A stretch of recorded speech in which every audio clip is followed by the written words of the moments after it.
বিসমিল্লাহির রহমানির রহিম। আসসালামু আলাইকুম।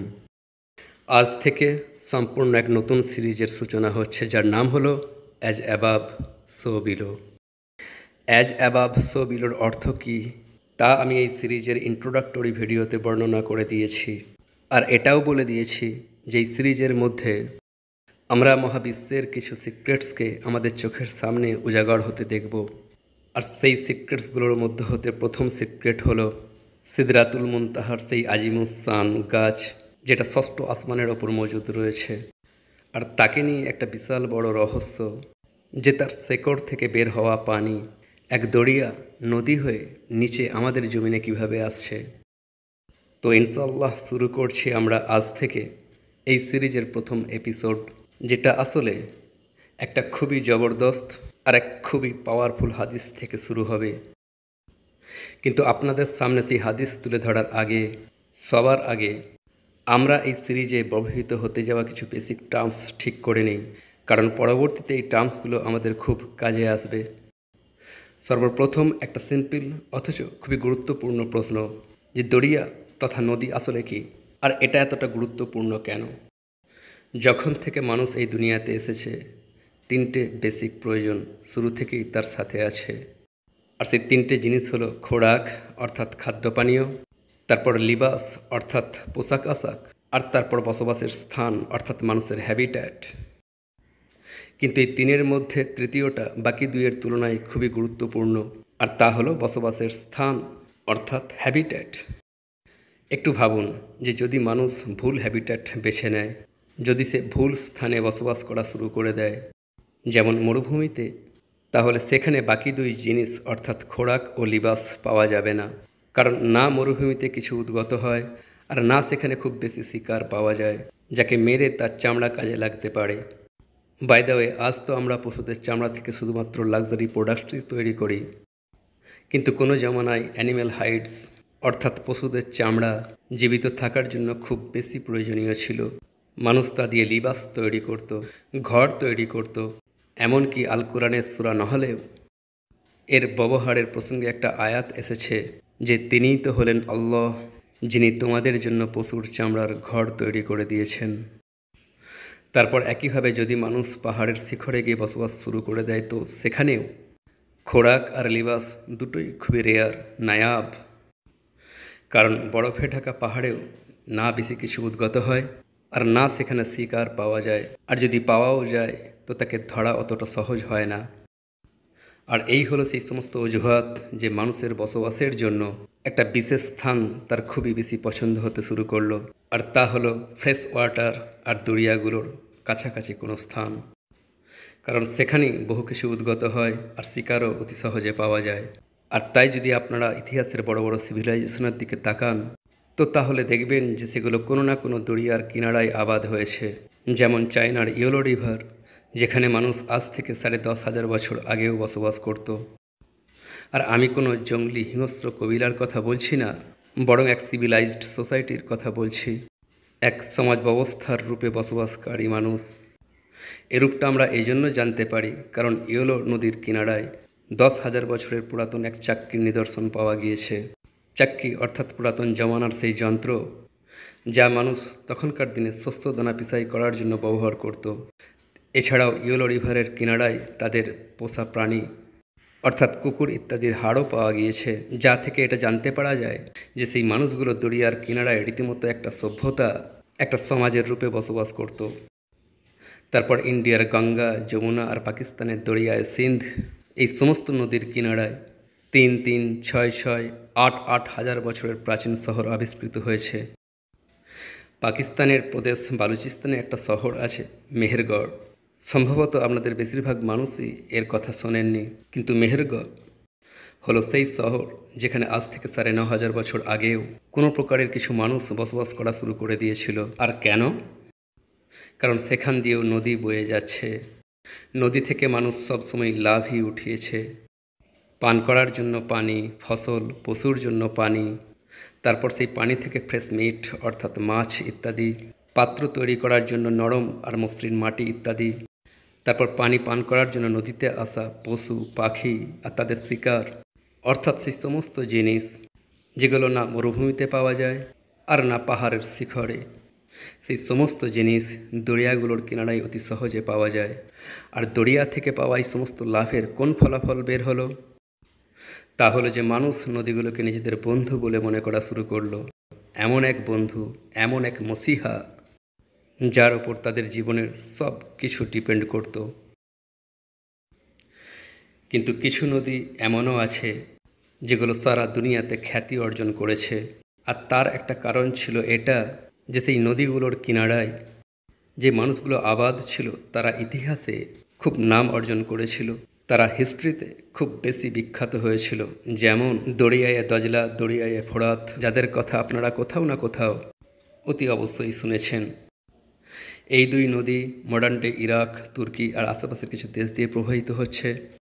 আর তাদের মাঝে 4টে বড় সিভিলাইজেশনস অতিবাহিত হয়ে গিয়েছে। যেমন এই দুই নদীর মাঝে আজ থেকে 6000 বছর আগে সুমেরিয়ানসরা বাস করত।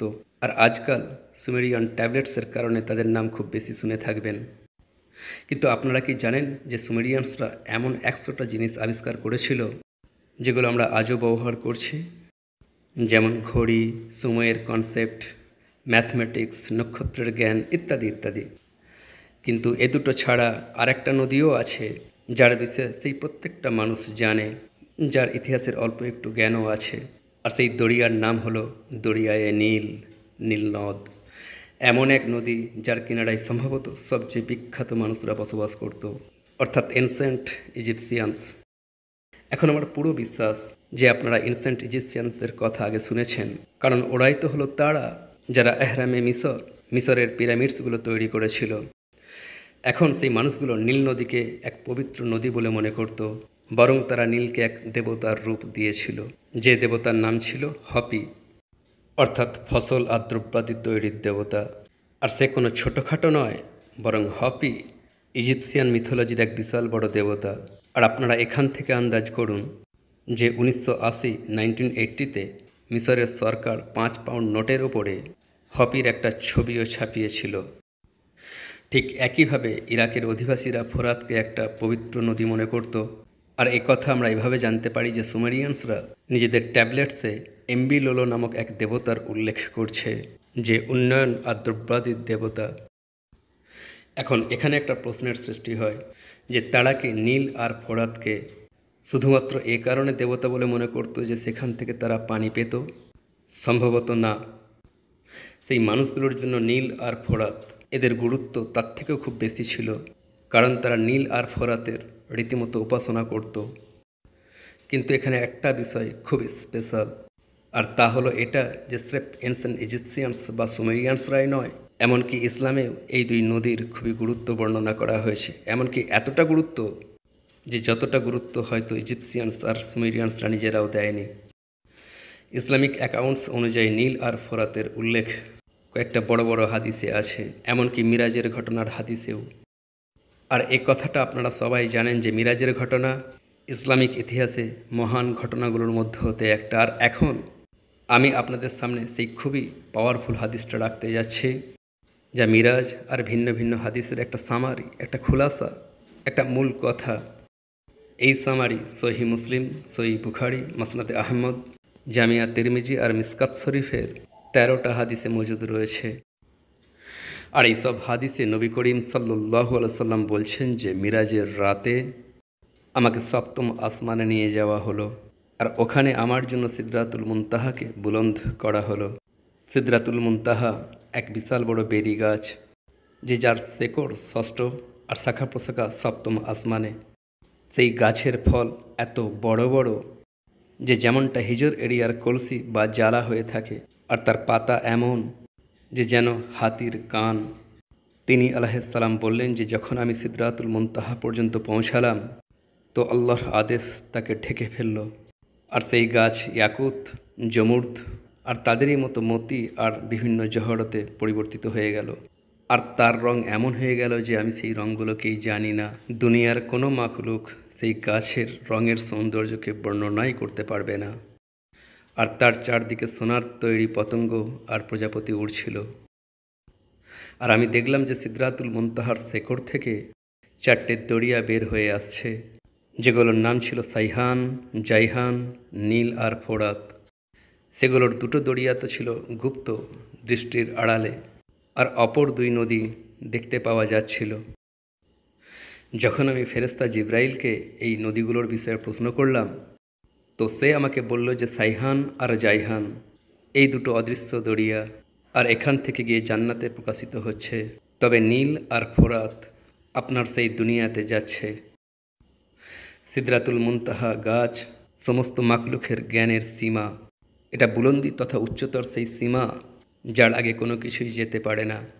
নিচে থেকে যা কিছু যায় ওখান থেকেই নিয়ে নেওয়া হয়, আর উপর থেকে যা কিছু আসে তা ওখান থেকেই নিচে প্রেরণ করা হয়। আর এই হলো সেই স্থান যেখানে আমি জিব্রাইলকে তার আসল রূপে দেখেছি, এমনভাবে যে তার 600টা ডানা ছিল, আর প্রত্যেক ডানা মাশরিক থেকে নিয়ে মাগরিব পর্যন্ত বিস্তারিত ছিল। আর যখন জিব্রাইল নিজের ডানাগুলোকে খুলল, তো সেগুলো থেকে বিভিন্ন রঙের মতি, ইয়াকুত আর জহরত ঝরে পড়ছিল, যেগুলোর বাস্তবতা একমাত্র আল্লাহ ছাড়া আর কেউ জানে না। তারপর মিরাজের ঘটনার হাদিসগুলোতে আসছে যে সিদরাতুল মুনতাহার শেকড় থেকে বের হওয়া নদী ফোরাত নদী, এই নদী থেকে কিয়ামতের নিকটবর্তী সময়ে সোনার একটা পাহাড় বের হয়ে আসবে।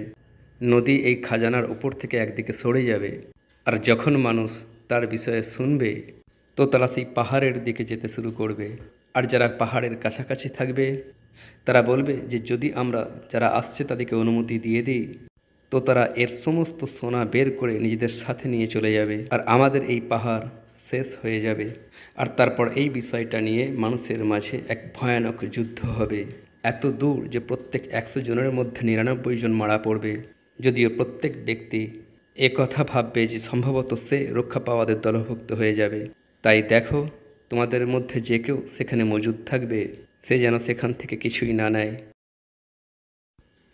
কতটা শক্তিশালী এই হাদিস, কতই না সুন্দর সব দৃশ্য। স্রেফ 1 মিনিটের জন্য ইমাজিন করুন যে এক আজিমুসান গাছ, যে যার শেকড় 6ষ্ঠ আর শাখা প্রশাখা 7ম আসমানে।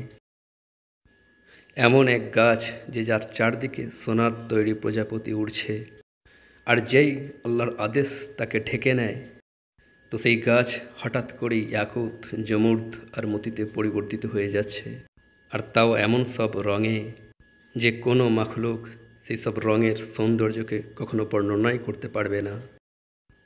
সত্যি কথা বলতে কি, আমার মনে হয় আমাদের মস্তিষ্ক বাস্তবিক পক্ষে এই সমস্ত দৃশ্য কখনো কল্পনা করতেই পারবে না। মিরাজের রাতে ঘটে যাওয়া এগুলো হলো সেই সমস্ত ঘটনা যেগুলোর বিষয়ে আন-নাজমে আসছে যে নিশ্চিত রূপেই সে তার রবের বড় বড় নিদর্শনগুলোর মধ্যে কিছু নিদর্শন দেখেছে। এই সমস্ত ঘটনাকে একজন মানুষ সম্পূর্ণরূপে কখনোই বুঝতে পারবে না, আর না এই সমস্ত বিষয়ের কোনো সায়েন্টিফিক এক্সপ্লেনেশন থাকতে পারে যে দেখুন ফিজিক্স অনুযায়ী এরূপ হয়েছিল, ওখানে একটা ব্ল্যাক হোল খুলে গিয়েছিল। না, একদমই না। সেই স্থান আমাদের সায়েন্স, আমাদের ফিজিক্সের নিয়মের বাধা থেকে সম্পূর্ণরূপে মুক্ত। আমি অথবা অন্য আর কেউ সেই রাতে সংঘটিত সমস্ত ঘটনার সায়েন্টিফিক এক্সপ্লেনেশন দেওয়ার দুঃসাহস করতে পারে না। কিন্তু হ্যাঁ, একটা কথা আছে, আর আমি দোয়া করি যে হাদিস শোনার সময় যেন আপনারা সেটা নোটিস করে থাকেন যে এই সমস্ত ঘটনায় এমন একটা জিনিস ছিল যেটা অর্ধেকটা ওখানে ঘটছিল অর্থাৎ 6ষ্ঠ আসমানে, আর অর্ধেক এখানে অর্থাৎ আমাদের দুনিয়াতে।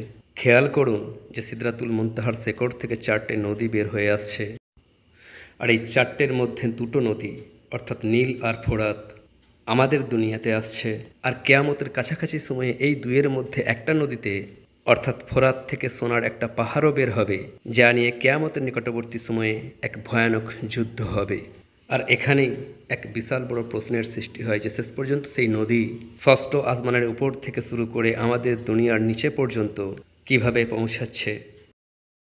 আপনাদের কোনো ধারণা আছে যেটা কি বিশাল দূরত্ব, কতটা ডিস্টেন্স?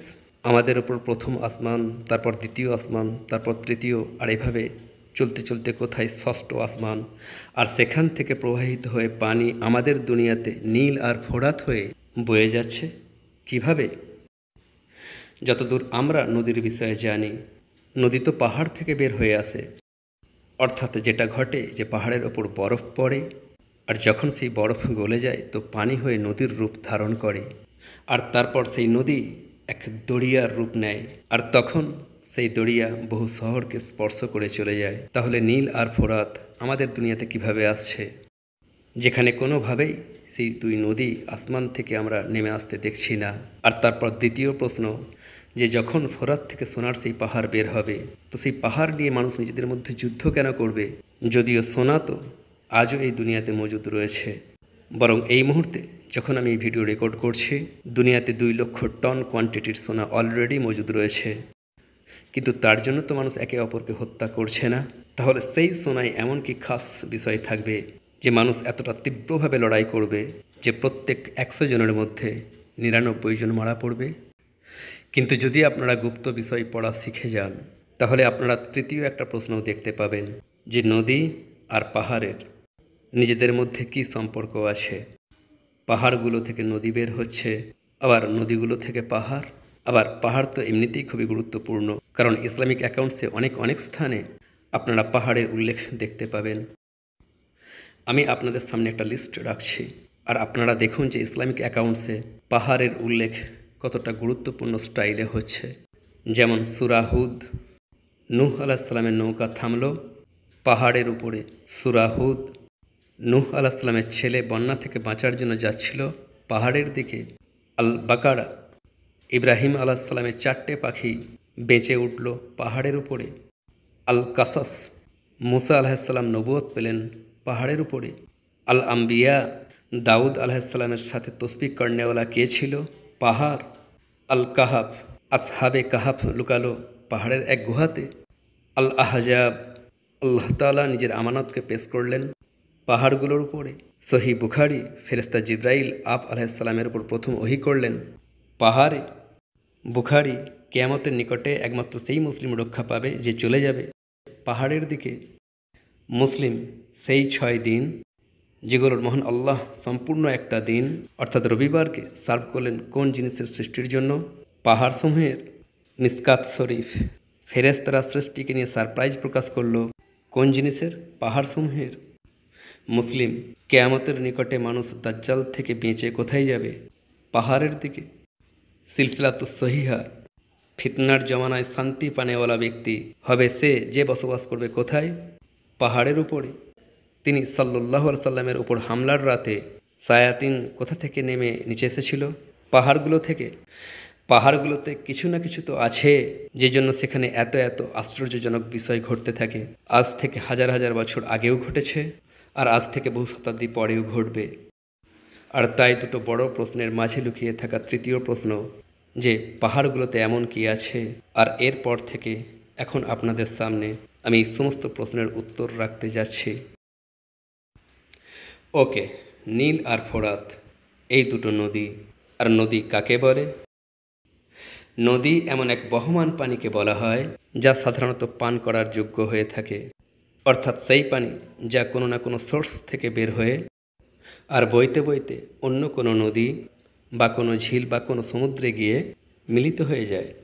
আবার কখনো কখনো এমনটাও হয় যে কোনো নদী কোনো সমুদ্রে না গিয়ে বরং ধীরে ধীরে শুষ্ক হয়ে জমিনের ভিতর ফিরে চলে যায়। বড় বড় শহর সাধারণত নদীর কিনারায় আবাদ হয়, এমনকি আজও দুনিয়ার বহু বড় শহর আপনারা বেশিরভাগই নদীর তীরে তীরেই দেখতে পাবেন। যেমন ইন্ডিয়ার গঙ্গা আর যমুনার তীরে ইন্ডিয়ার 42 বড় শহর আবাদ আছে। আগ্রা, কানপুর, বারাণসী, অযোধ্যা, আহমদনগর, ফতেগড় আর গোরখপুর ইত্যাদি। আর পাকিস্তানেও দেখুন প্রায় সমস্ত পুরাতন শহর নদীর তীরেই আবাদ থাকতে দেখতে পাবেন। যেমন দরিয়ায়ে সিন্ধ, যার তীরে স্কার্দু আছে, সাবাবি আছে, ডেরা ইসমাইল খান আছে, সখ্খর, হায়দ্রাবাদ, করাচি ইত্যাদি ইত্যাদি। তারপর ইউরোপকে দেখুন, ওখানকার দ্বিতীয় বড় রিভার হলো দানিউব রিভার। আর আপনারা দেখুন ওখানে কত না পুরাতন শহর আবাদ রয়েছে। বেলগ্রেড, বাতিস্লাভা, ভিয়েনা, বুদাপেস্ট ইত্যাদি। এমনকি লন্ডনকেও যখন রোমান্সরা আবাদ করলো, তো তারা তাকে টেমস নদীর তীরেই আবাদ করেছিল। তো যাই হোক, যা বলতে চাওয়া হচ্ছে তা হলো যে আপনারা যত পুরাতন শহরই দেখুন, নর্মালি সেগুলো নদীর কিনারাতেই আবাদ আছে। আর তার কারণ ছিল এটা, এক তো পানি সহজে পাওয়া যেত, তারপর খোরাক সহজে পাওয়া যেত, তারপর নৌকার মাধ্যমে সহজে ব্যবসা করা যেত। এমনকি কখনো কখনো নদীকেই কোনো দেশের বাউন্ডারি বলে মনে করা হতো। এখন নদী যদি সে হাজার হাজার কিলোমিটার লম্বাও হয়ে থাকে, সে কোথাও না কোথাও থেকে অতি অবশ্যই বের হয়, অর্থাৎ নদীর উৎস, নদীর সোর্স। টেকনিক্যাল ল্যাঙ্গুয়েজে নদীর এই সোর্সকে ওয়াটার হেড বলে। আর ওয়াটার হেড বেশ কয়েক প্রকারের হয়, যেমন কখনো কখনো দুই নদী মিলিত হয়ে একটা বড় নদী তৈরি করে নেয়। আবার কখনো কখনো এমনটাও হয় যে বৃষ্টির পানি জমে একটা ঝিল তৈরি করে, যেখান থেকে কোনো নদী প্রবাহিত হতে শুরু করে। কিন্তু বেশিরভাগ নদীর ওয়াটার হেড পাহাড়ের ওপর পড়া বরফ হয়ে থাকে, যে বরফ গলে এক নদীতে পরিণত হয়। কিন্তু হাদিসে আসছে যে নীল আর ফোরাতের সোর্স এগুলোর মধ্যে কোনোটাই নয়, বরং ষষ্ঠ আসমানে দাঁড়িয়ে থাকা একটা গাছ সিদরাতুল মুনতাহা।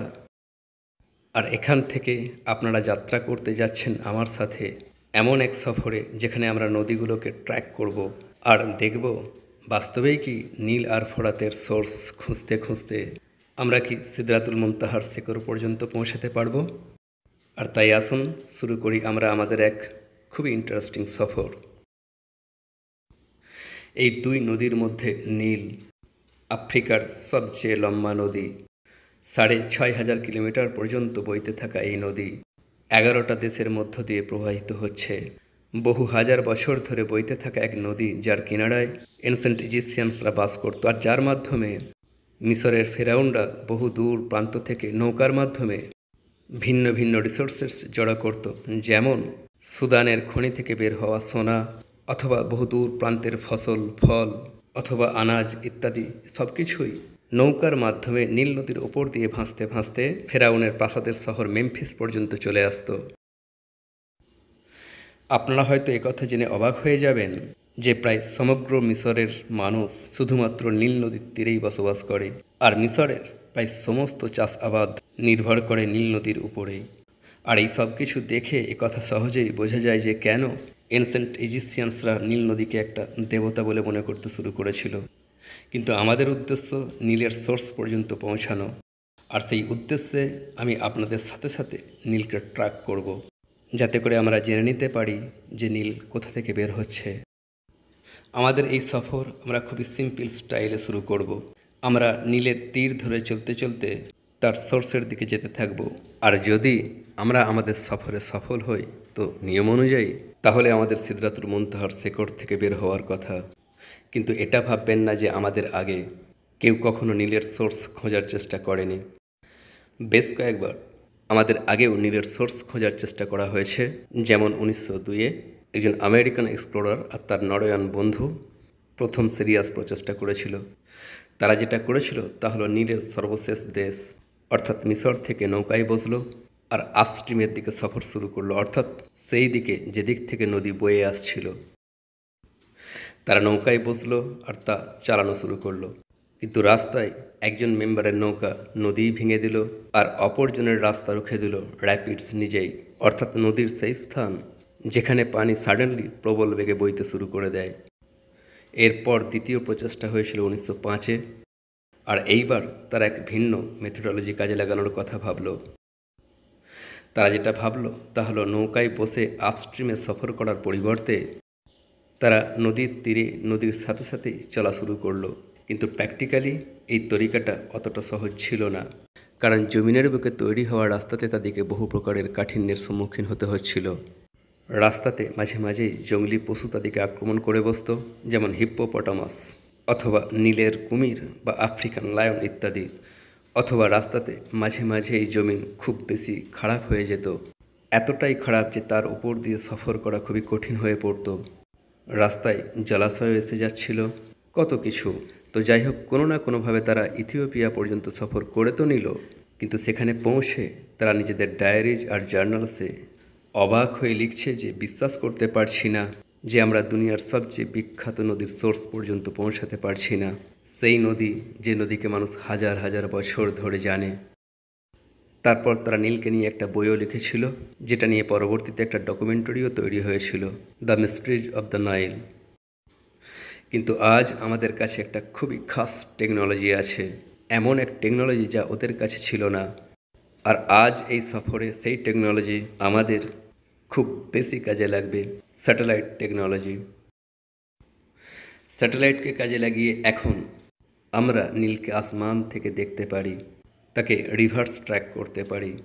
জমিনের উপর রাস্তায় আসা কোনো বাধা এখন আর আমাদেরকে ডিস্টার্ব করবে না, আর না কোনো কুমির আমাদেরকে আক্রমণ করবে। আর আজ এই টেকনোলজিকে কাজে লাগিয়ে আমরা আমাদের সফর শুরু করব নীলের সর্বশেষ দেশ মিশর থেকে। কারণ এরপর থেকে নীল কোনো দেশে যাচ্ছে না, বরং ভূমধ্য সাগরে পড়ে শেষ হয়ে যাচ্ছে। মিশর থেকে সফর শুরু করার এই লাভটা হবে যে সম্পূর্ণ নীল সব সময় আমাদের চোখের সামনেই থাকবে।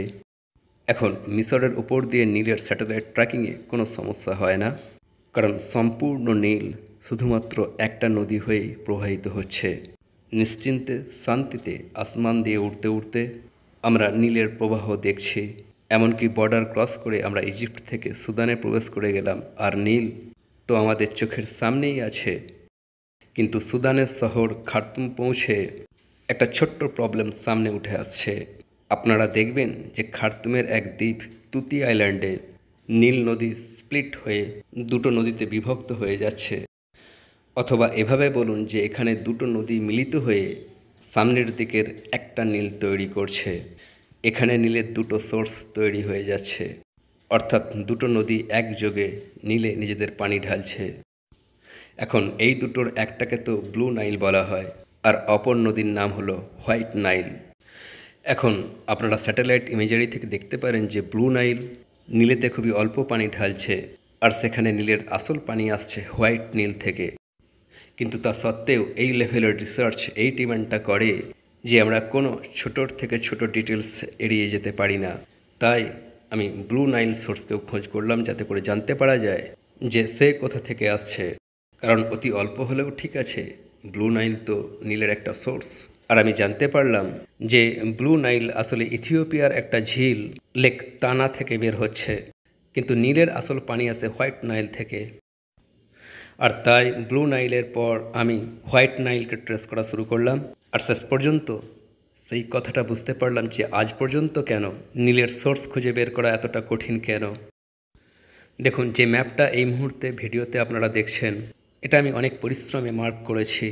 যদিও রিসার্চের সময় যখন আমি একলা এটা স্টাডি করছিলাম, তখন তো আমি নীলের এক একটা বাঁককে ট্র্যাক করছিলাম। বেখেয়ালে কোথাও না কোনো জিনিস মিস হয়ে যায়, কোথাও কোনো জিনিস যেন দৃষ্টির অন্তরালে না থেকে যায়। কোনো কোনো নদী হঠাৎ করেই বাঁক নিয়ে নেয়, কখনো কখনো রাস্তা বদল করে নেয়, আবার কখনো ছোট্ট কোনো ঝিলে গায়েব হয়ে যায়, আর তারপর আবারও বাইরে বের হয়ে আসে। কিন্তু শেষ পর্যন্ত আমি এমন একটা লিড পেলাম যেটা ছিল খুবই ইন্টারেস্টিং। আর তা হলো এটা যে আপনারা দেখতে পাবেন এমনিতে হোয়াইট নাইল বহু বহু পিছনে কঙ্গোর একটা লেক আলবার্ট পর্যন্ত যাচ্ছে, কিন্তু লেক আলবার্ট থেকে খার্তুমে ব্লু নাইলে মেশা পর্যন্ত একটা খুবই দারুণ বিষয় ঘটে যাচ্ছে। আর তা হলো এটা যে সুদানের বিশেষ এরিয়াতে পৌঁছে একটা স্থানে নীল নদী বাস্তবে গুম হয়ে যাচ্ছে। আর এখন আমি আপনাদেরকে একটা খুবই ইন্টারেস্টিং আর অবাক করে দেওয়ার মতো কথা বলতে যাচ্ছি। এই বিশেষ এরিয়া হলো সুদানের সেই জলাভূমি যাকে ইংরেজিতে মার্সাস বলা হয়, আর আরবিতে সাদ। আর এক্স্যাক্টলি এটা সেই শব্দ সাদ যা জুলকারনাইনের ঘটনাতে আল কাহাফের 93 নম্বর আয়াতেও এসেছে, হাত্তা ইজা বালাগা বাইনা সাদ্দাইনি, অর্থাৎ সে দুই বাঁধার মাঝে পৌঁছালো। আর আপনাদের মনে থাকবে যে জুলকারনাইন আর ইয়াজুজ মাজুজ সিরিজে একবার আমি এই শব্দকে এক্সপ্লেনও করেছিলাম। সাদ আরবি ল্যাঙ্গুয়েজে কোনো বাঁধাকে বলা হয়, আর এই জলাভূমির নামও সাদ নিশ্চিত রূপেই কেউ খুবই ভেবেচিন্তে রেখেছিল, কারণ এই সাদকে ইতিহাসে কেউ কখনো ক্রস করতে পারেনি। এই জলাভূমি এক বিশাল বড় বাঁধা, আপনারা এর ওপর হাঁটতে পারবেন না, সব কিছুই এর মধ্যে তলিয়ে যায়, হারিয়ে যায়, নিচে চলে যায়। এই হলো সেই সাদ যা এনসেন্ট ইজিপসিয়ানসরাও ক্রস করতে পারেনি। এই জলাশয় তাদেরও রাস্তা রুখে দিয়েছিল।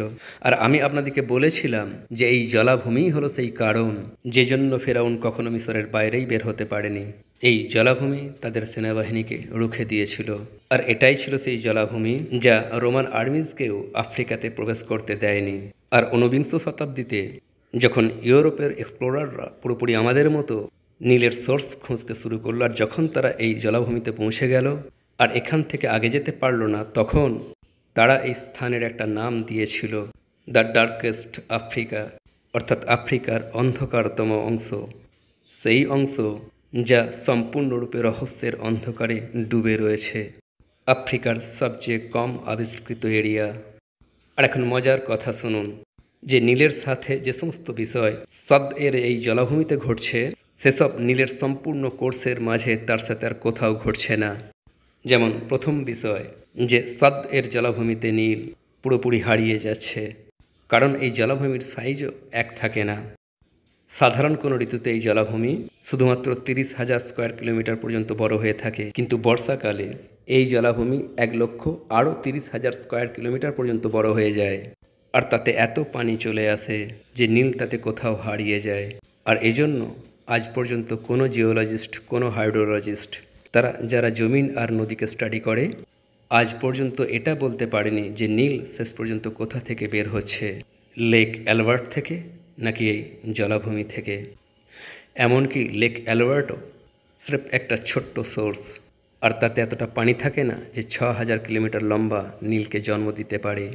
আর যদি খেয়াল করা হয়, জলাভূমিতে বৃষ্টির পানি যদিও খুব বেশি হয়ে থাকে, কিন্তু যখন সেখানে বৃষ্টি হয় না, নীল তো তখনও সারা সারা বছর বইতে থাকে। আর তাই এর একটাই অর্থ হতে পারে যে নীলের আসল সোর্স কোথাও জলাভূমির গভীরে লুকিয়ে আছে, অন্তরালে, গোপন। আর তাই মনে হচ্ছে যে এখন আমাদেরকে দেখতে হবে যে সাদ এর জলাভূমির নিচে কোন রহস্য লুকিয়ে আছে। কিন্তু জলাভূমিতে রিসার্চ করতে পারা অতটা সহজ নয়, কারণ সেখানে একাধিক প্রবলেম সামনে এসে দাঁড়ায়। জলাভূমির মাটি নরম হয়ে থাকে, তার উপর পানি দাঁড়িয়ে থাকে। স্যাটেলাইট টেকনোলজি এখানে পৌঁছে আমাদের সাথ ছেড়ে দেয়, কারণ স্যাটেলাইটস আমাদেরকে জলাভূমির নিচে গভীরে নিয়ে যেতে পারে না। আপনারা জানেন, আজ থেকে 3 বছর আগে যখন আমি এই প্রজেক্ট লিখেছিলাম, তখন এই পয়েন্টে পৌঁছে অলমোস্ট আমি গিভ আপ করে দিয়েছিলাম, কারণ এমন কোনো টেকনোলজি ছিল না যা আমাকে সাদ এর জলাভূমির নিচে নিয়ে যেতে পারে আর দেখাতে পারে যে সেখানে কোন কোন রহস্য লুকিয়ে আছে। কিন্তু সেই একই সময়ে যখন আমি সাদ এর জলাভূমি নিয়ে রিসার্চ করছিলাম, তখন আমি প্রাচীন আফ্রিকান লেখালেখিও পড়লাম যে যদি সেখান থেকে আমি কোনো লিড পেয়ে যাই। আর বাস্তবিক পক্ষেই আমি এক ছোট্ট কিন্তু খুবই ইন্টারেস্টিং কথা জানতে পারলাম যে এর কাছাকাছি বসবাসকারী আফ্রিকান কবিলারা সাদ এর জলাভূমির আরও একটা নাম রেখেছিল, জোড়। আর আপনারা কি এই শব্দের অর্থ জানেন? জোড়ের অর্থ হলো এলিয়েন ওয়াটার, সেই পানি যা এই দুনিয়ার নয়, সেই পানি যা অন্য কোথাও থেকে আসছে। এক্স্যাক্টলি সেইভাবেই যেভাবে হাদিসে আসছে যে নীলের পানি সিদরাতুল মুনতাহা থেকে আসছে। আফ্রিকান কবিলার সেই সব লোকেরা কোনো না কোনো রহস্যের কথা অতি অবশ্যই জানত, কারণ নীলের সোর্স বাস্তবিক পক্ষেই এই দুনিয়ার নয়। আর তখন আমি এক মোটিভেশন পেলাম, আর আমি এটা ডিসাইড করলাম যে এইবার আমি নীলের সোর্স খুঁজেই ছাড়ব। আর আমার মনে হয় যে শেষ পর্যন্ত আমি সেই রহস্যে পৌঁছেই গিয়েছি। আর সেসব কিছু আমি ইনশাআল্লাহ আপনাদের সাথে শেয়ার করব অ্যাজ অ্যাবাভ সো বিলোর পরবর্তী এপিসোডে। আল্লাহ হাফেজ।